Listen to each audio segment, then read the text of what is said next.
High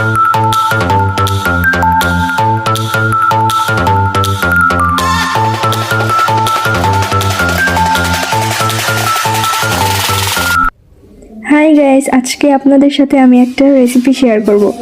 so আপনারা সেইটা দেখার জন্য তৈরি থাকুন। প্রথমে আমরা পেঁয়াজ, টমেটো এবং মরিচ কুচি করে নিব। তারপর নুডলস সিদ্ধ করে নিব। এখানে আমরা 2টা ডিম নিয়েছি। তারপর আমরা পেঁয়াজগুলো তেলের মধ্যে দিয়ে দিব। পেঁয়াজগুলোকে ভালো করে ভেজে তারপর ওর মধ্যে দিয়ে দিব টমেটো কুচি, মরিচ কুচি এবং শুকনো মরিচ কুচি। এখন মশলাগুলোকে ভালোভাবে কষিয়ে নিতে হবে। তারপর আমরা যে ডিমগুলো নিয়েছিলাম ওইগুলো এখন ওই কষানো মশলার মধ্যে দিয়ে দিব। আমি জানি আপনারা সবসময় নুডলস ট্রাই করেন বাড়িতে, কিন্তু আমরা এইভাবে আজ শেয়ার করছি, এটা অবশ্যই ট্রাই করে দেখবেন। আমরা সবসময় বাড়িতে যেই নুডলস সিম্পলভাবে তৈরি করি ওইটাই আমি আপনাদের কাছে আজকে শেয়ার করছি। এখন আমরা ফিরে আসবো আবার। আমরা এখন নুডলসগুলো ওই কষানোর মশলার মধ্যে দিয়ে দিয়েছি।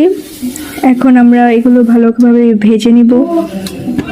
ভাজতে ভাজতে তারপর এই তো আমাদের নুডলস তৈরি। আপনারা যদি খেতে চান তাহলে চলে আসেন আমাদের বাড়িতে। নুডলসটা কিন্তু খুবই ভালো হয়েছিল। আমাদের এই রেসিপিটা আপনাদের কাছে কেমন লেগেছে সেটা কিন্তু অবশ্যই কমেন্ট করে জানাবেন।